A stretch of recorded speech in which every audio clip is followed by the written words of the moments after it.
Hello, and welcome to Outnumbered the Podcast. I'm Audrey. And I'm Bonnie. We are experienced moms to a combined total of 19 children. In our weekly episodes, we explore relatable topics using our perspectives of humor and chaos. Tune in for advice and encouragement to gain more joy in your parenting journey.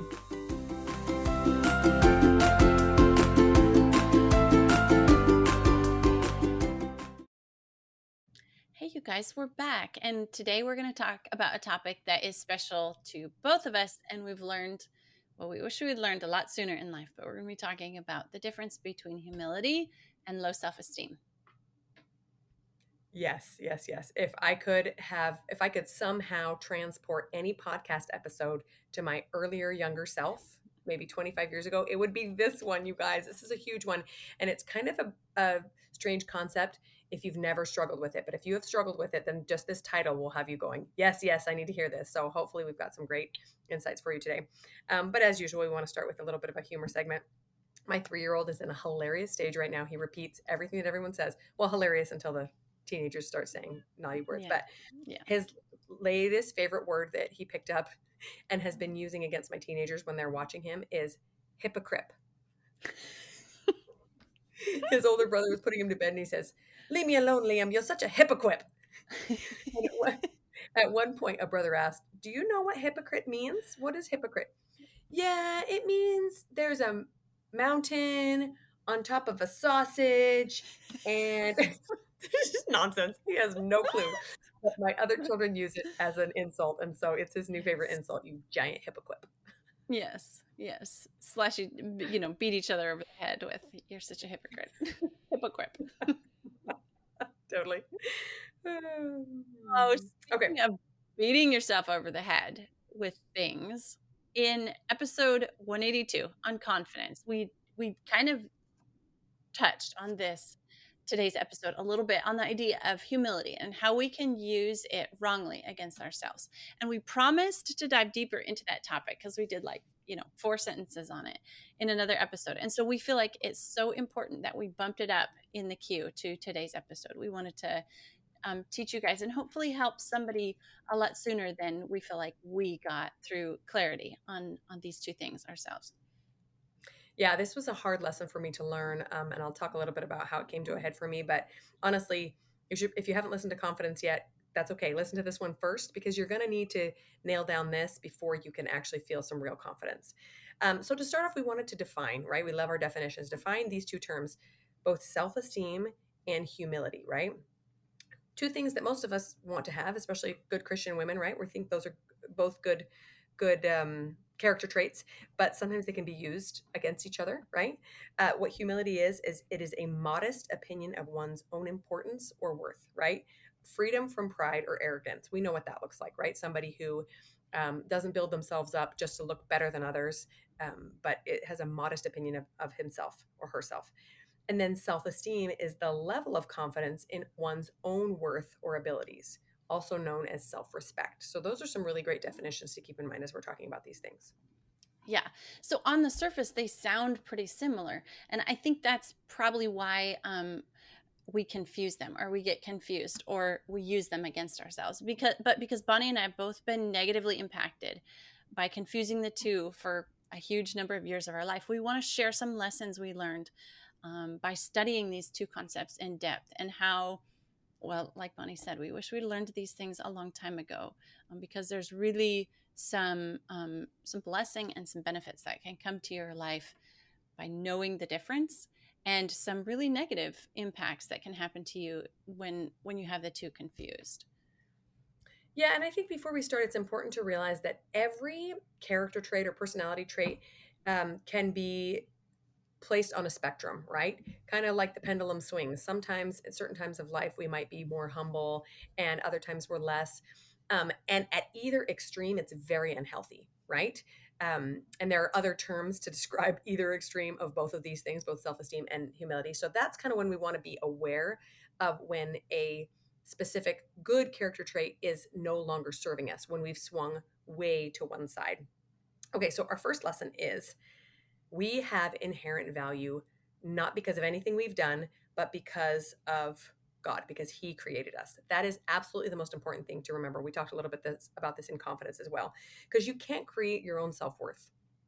You can recognize it, but we all have inherent self-worth, and it's nothing that we did. It's because we are God's creations.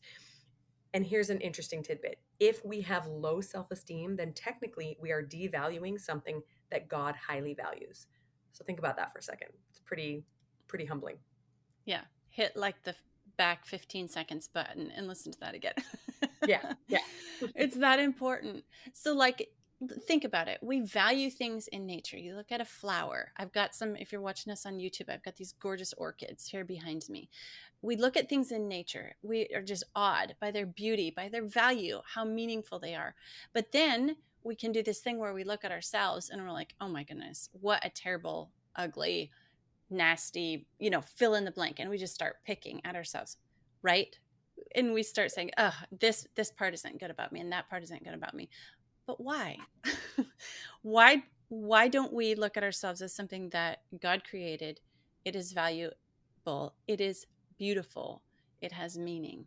And also, I always talk so much about the 20-year vision, but I do not want my children, my daughters, especially, it seems to be a thing more, a greater problem with women, looking at themselves, valuing or devaluing themselves the way that I did much of my life. Mhm. Like, I would never look at one of my daughters and say, ew, your stomach isn't flat enough, or, like, oh, come on. And I don't want them doing that to themselves either. So, if we look at ourselves as something that God values because he created it, that holds so much content there that we need to respect.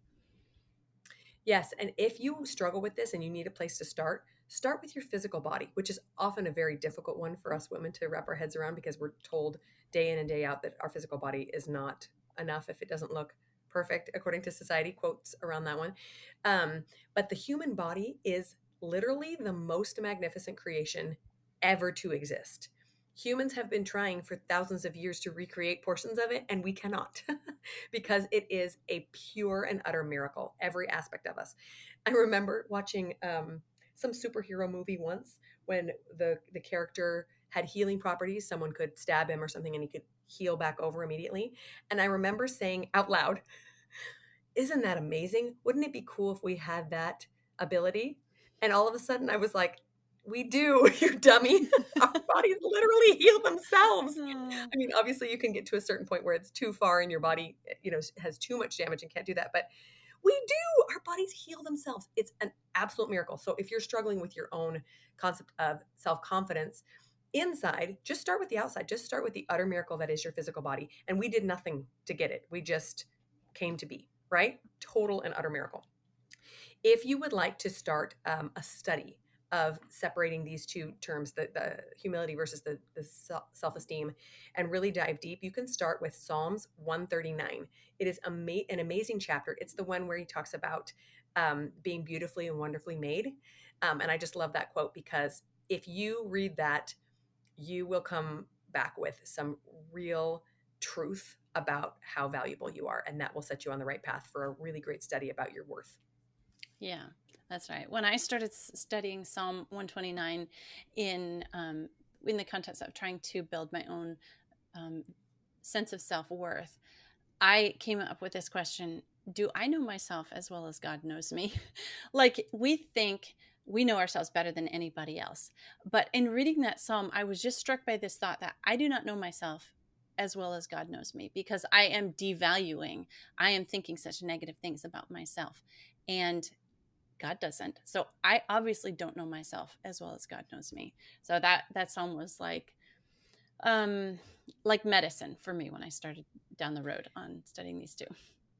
I love that concept because absolutely we do not know ourselves as well as God does. And when we learn a little bit more about ourselves and about why God made us the way we are, and we can gain a little bit of insight, that will just explode your whole paradigm and really help you value yourself the way you should. Finally, I was going to say, if you struggle with this first lesson, this intrinsic value from God, we would challenge you just to ask him. Take it to God in prayer and just say, how do you feel about me? and you will get an answer. And that is all we need to say about that. Just go try that one out. Yeah, that one brings tears to my eyes. Yeah. So, all right. So, moving on to lesson 2, when I really started to see the difference between humility and self esteem or low self esteem, I learned this lesson number 2. It's all about our focus.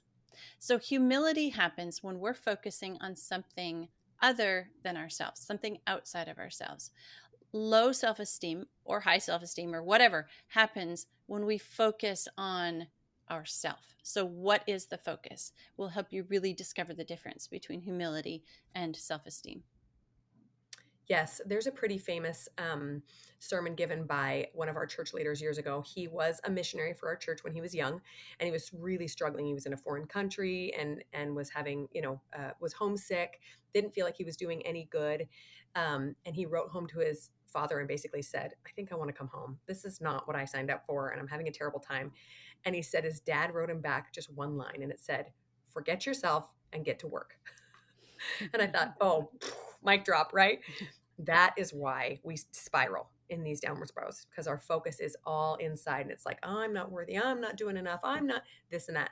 When you forget yourself and you focus on those around you and the work that you've been called to do, all of a sudden your self-esteem goes up too, because you're not nitpicking on what you're doing wrong, you're just focusing on others. I love that, putting your focus outside of yourself. If you find yourself in one of these negative thought loops, just ask yourself that one question: what's my focus today? And for moms, I would say that it's actually kind of hard to get super focused on ourselves because we have so much service to do. We're always changing diapers and feeding someone or whatever. But sometimes we can even catch ourselves in a self-pity thought loop, right? Oh, Yeah. I don't get to do anything for myself and life is so hard, whatever. Focus on someone else and that will pull you out. Yes. You can even be in such a, okay, so speaking from experience, you can be even in such a negative thought loop that you say, what am I focusing on? I'm focusing on myself. And then you can turn that and say, oh yes, I'm such a terrible first person. All I ever do is focus on myself. But that is kind of like the bottom. And then you're like, okay, come on, knock it off. And you There's just only one start. way to go from there. Yeah. For further study on this concept about your focus, I like to read Philippians 4, and especially those verses that it says, there's a list of things and it says, think on these things. So the verses of things to think about. And that just goes right back to something Bonnie and I talk about all the time, is our thoughts and the importance of thoughts. So if we're wanting help with our focus, we can go, like, I even have a list that I printed out and hung next to our laptop computer downstairs, and those those things. So when you think a thought, the little printout I have says, when you think a thought, run it through these filters. Is it good? Is it just? Is it pure? Is it holy? Is it, and you run it through those filters, and then if it's not, then change your thoughts. So thoughts and their importance is lesson 2. What a great place to put it too, next to a computer. Should probably be my lock screen on my phone too. Okay, so lesson 3, I talked briefly about a book that I read years ago in our episode on confidence, and it's called Confronting the Myth of Self-Esteem. I highly recommend it. It is written from a Christian perspective, and it's addressing exactly what we're talking about here today. And a few of the things that I learned from there, well, the first main lesson that I learned from this book was that self-deprecating thoughts or low self-esteem is actually just the flip side of a coin named pride. And that was really a wake-up call to me, because for most of my life, I thought that those self-deprecating thoughts were humility. It was just, well, I'm just thinking so poorly of myself that I'm going to inspire myself to do better, because we all know that works, right?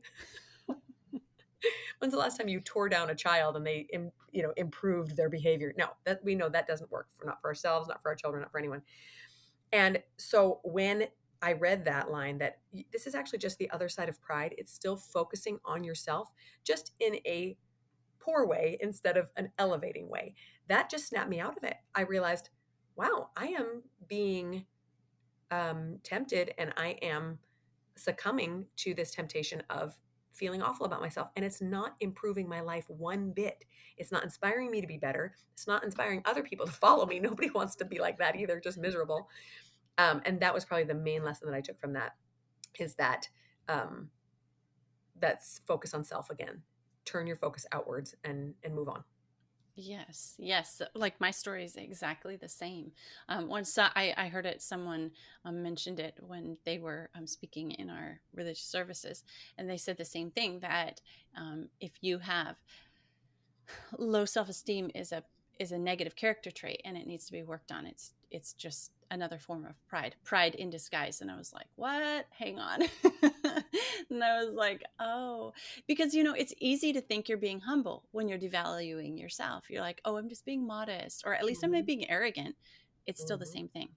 And for me, the meter or the check, the temperature gauge, the thermometer here is, at the end of the day, how does it make you feel? Mm-hmm. So humility leaves you feeling humbled, purposeful, empowered. Like you want to go on, you want to feel better. Low self-esteem makes you feel worse. It makes you feel dirty. It makes you feel unattractive. It makes you feel unloved, unlovable. So the difference is the temperature gauge for me. How does it make you feel at the end of the day? And then if you're engaging in humility or low self-esteem. Yep. Yep. Absolutely. Okay, so a little bit further study. I was reading a few talks and sermons from some of my church leaders, and I came across this one quote that I wanted to share really quickly. It was pretty great. And the quote is this: "There is something of divinity within each of you. You have such a tremendous potential with that quality as a part of your inherited nature." So when we think of ourselves as children of God, we have to remember that we have divine nature, right? He says, "Some of you may feel that you are not as attractive or beautiful or glamorous as you would like to be. Rise above such feelings. Cultivate the light you have within you, and it will shine through as a radiant expression that will be seen by others." I love that. The other quote I wanted to share was, insight was that there are 3 tools to combat this low self esteem or negative self talk. One of them is comparison. That it often starts with comparison, right? You're comparing yourself with other people. Do you start to feel these feelings after you get off Instagram or after you go to your friend's beautiful house or whatever it is? Stop those feelings of comparison. The second thing is evaluate your attitude towards God's will. Are you trying to put your life in line with God's will? And then finally, try to cultivate a perfect love. That is what we are taught, to have a perfect love as Christ did. And if we have a perfect love for others, guess what? We will develop a perfect love for ourselves as well, because it's impossible to hate yourself and love others. It just doesn't happen. So if you want to love others, you got to start right here. Right, right. Another thing that I heard recently was that um, there's a verse in John that says God is love, and that means that God loves himself. And Mm-hmm. so, like, he's setting that kind of example for us. So why would we do this self-hate thing or this self-loathing thing? Like, that is just a lack in us, that we're not following his Right. And the example. and the second commandment, love your neighbor as yourself. And I think we just kind of skip over that part. I'm loving my neighbor, but are you loving yourself? Because that has to be the example of how you would love another person, right? Right, right. And I want to put out there that you can love others better when you love yourself. If you hate Yes. yourself, how do you love True. others? Hmm. Yeah. All right, lesson 4. Some We put some study into the thought of the purpose of humility. Why is there humility out there? Like, what is the purpose of this thing? So the purpose of humility is to guide us to a greater power, something outside ourselves. So built into the core of our very being, of every person, there's an empty spot that can only be filled by, it's a void. It refers to it in the Bible as a void. It can only be filled by something greater, something spiritual, by a heavenly being, by God. And it's Hmm. there, that lack is there to make us seek and search and to find our creator. Yes, and I would say that the reason people are just desperate to find some source of identity these days, this group or that organization or whatever, is because there's a hole, because they haven't connected with that divine nature and understood that there is something bigger than themselves. And it's actually a huge relief to believe in something larger than yourself. You are not the end all be all. In fact, that's a very narcissistic way of living. If you live that way, it's probably very stressful. We've talked about this before too, in teaching our children how to believe in something larger than themselves. It brings a lot of comfort to know that mom and dad aren't the end all be all of the universe either. There's something larger to believe in. And then we don't have to go out and seek justice for ourselves. We can just have faith that it will be served eventually. When we understand and believe that there is someone larger than us in control, we can actually let control go, right? And we don't have to micromanage everything. We can let things go and trust that God will make it all right. Yeah, yeah, that is such a relief for us because we have enough on our hands. As it is, moms with lots of kids, and even if you have one kid, that one kid, that is a lot on your hands, a lot to do to try to help raise another human. And so yeah, just being able to let go. So back to this thought of humility being there to teach us about our creator. And so like if you like, I love to think about how at any point in history, a human could have gone out and spent time in nature and been led to God. And it would have been through humility. By the way, you see this amazing creation, you see all these trees, these plants, these animals, and it starts making you feel humble, like, wow, I could never make a leaf, I could never make a tree, I could never make a plant. So then the humility starts. And then you start to think about, well, who did create a leaf and a tree and a plant and the whole process of life and everything. So I just love that. Like thinking back to the very root of creativity, why, or humility, why is it there? And that's to lead us to God. So some further study on the purpose of humility. There's 3 verses in Proverbs about humility, and 2 of them say, before honor is humility. And the last one says, by humility and the fear of the Lord are riches, honor, and life. So there's this idea introduced in the Bible that humility is a way to gain honor and to enrich your life. And Jesus talked about this in the Bible. You know what? Whoever exalts himself shall be humbled. Whoever humbles himself will be exalted. Like a way to attract greater to ourselves is to humble ourselves and to acknowledge that there is greater out there.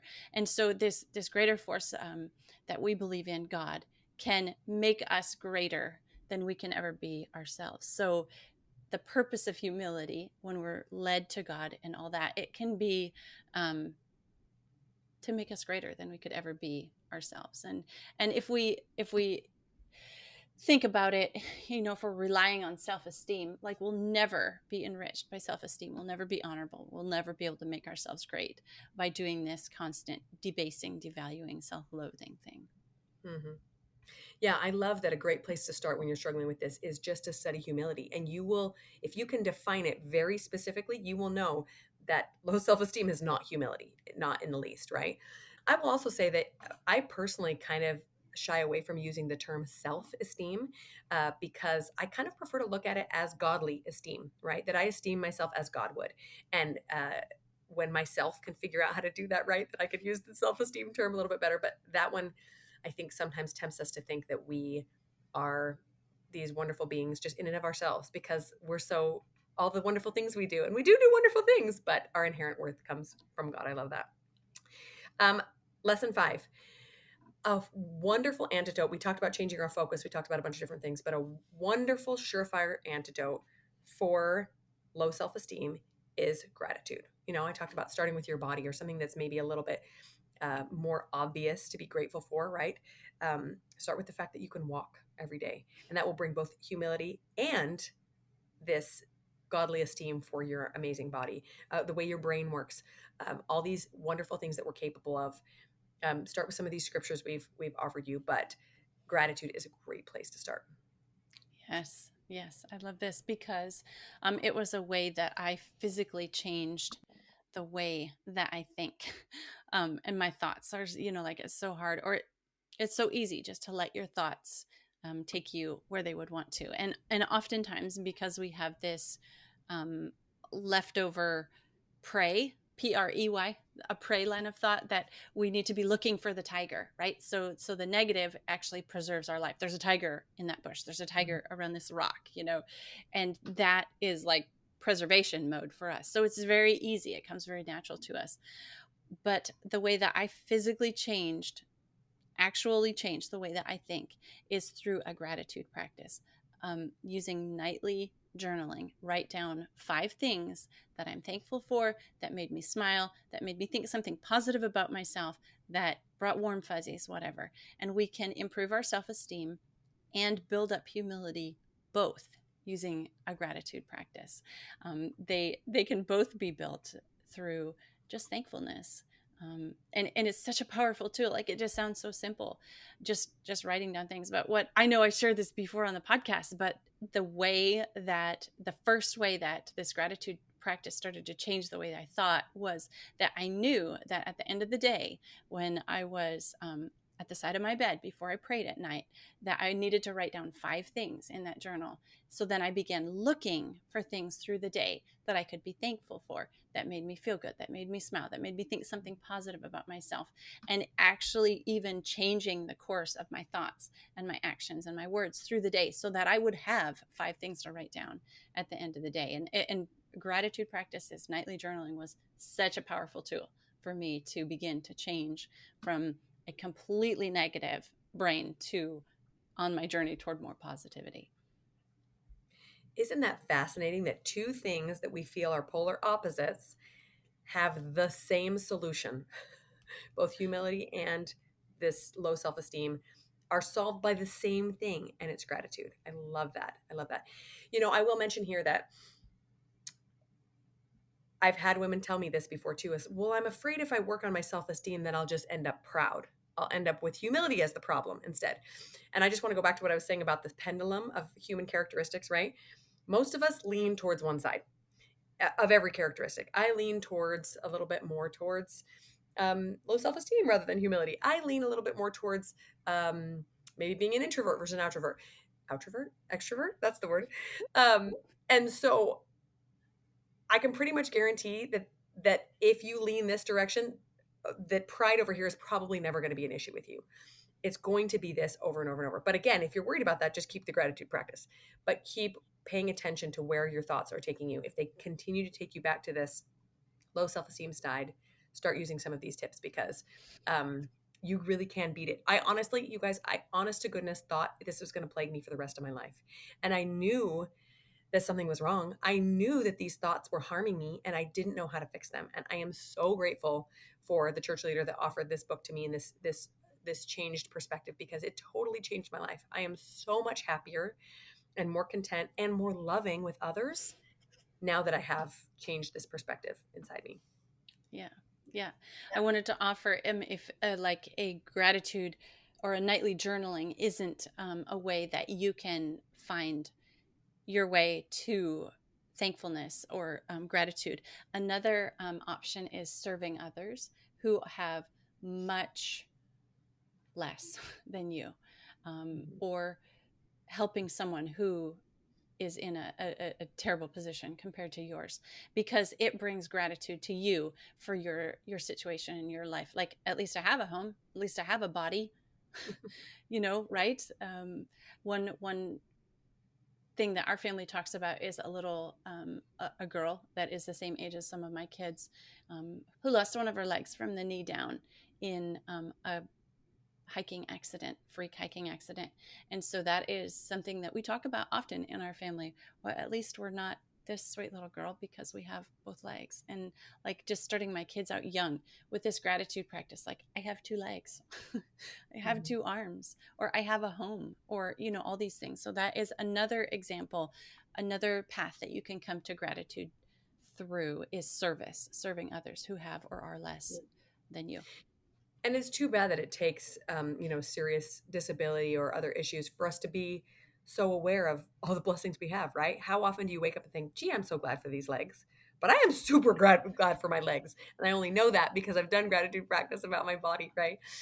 To wrap up, we've given you guys lots of study resources. We're going to include them all in the show notes, but another great place to go, like we mentioned, Psalms before, all of Psalms, fantastic. Psalm 92 is another great place to read and continue this learning about these two different characteristics that we want to have, right? Self-esteem and humility. And we're going to include everything we've listed today in the show notes. Yes. Psalms 92 talks about starting the day with thankfulness and moving through the whole day with thankfulness and ending the day with thankfulness. It's a beautiful psalm. So, you guys, my final thoughts here on humility versus low self-esteem is studying this, thinking about this, hopefully even just listening to this 30-minute episode. It's only going to improve your life for the better. Like if you are stuck in a thought position of low self-esteem, we love you. We've been there, and we totally encourage you to take a tiny baby step toward humility and away from that low self-esteem. Yeah. And I would say here that you might not even know if this is something you struggle with, but by the end of the episode, you probably do. No. But I would say that if you constantly look outwards for reassurance that you are doing good or are a good person, then that could be a clue that you struggle with this. I remember I used to be kind of a compliment seeker all the time, a fisher of compliments. I was always looking for someone to tell me that I was doing something right because I did not have enough knowledge of my own intrinsic worth that I was looking for it everywhere around me. And that did not bring me any joy because if I listened to others' compliments, then I also had to listen to their criticisms. And I didn't want to be subject to other people's opinions of me. So instead, I got real with myself, did a great study about my own self-worth, dove deep on that. And now I'm able to be happy no matter what people say about me. I mean, sure, it hurts my feelings sometimes, or I like a compliment. I'm not going to say that that's not true, but I no longer look outside myself for my own worth. And I'm able to push aside any of those self-deprecating thoughts because I know, nope, my value is much deeper than that. And it doesn't come from anything around me. It also doesn't come from what I do or don't do because I'm an imperfect person. Sometimes I do great things. Sometimes I do terrible things. And I try to be better each day, but my worth will always come from God. Oh man, Bonnie, why'd you have to bring that one up? Now I've got something else to work on. Maybe that'll be another episode. Oh no. Okay, the journey continues. We hope you guys have found meaning, purpose, help in this episode, and we encourage you to try studying one of these 5 lessons that we mentioned in depth yourself. And it's helped us. We hope it helps you too. I'm Audrey. I'm Bonnie, and we're outnumbered. Thanks for listening, friends. Click the link in the show notes to subscribe to our email and never miss another episode. Show us some love by leaving a review on iTunes or sharing the podcast with a friend. Thanks for all your support. We'll talk to you next week. That's why I talk fast, so my thoughts don't leave me.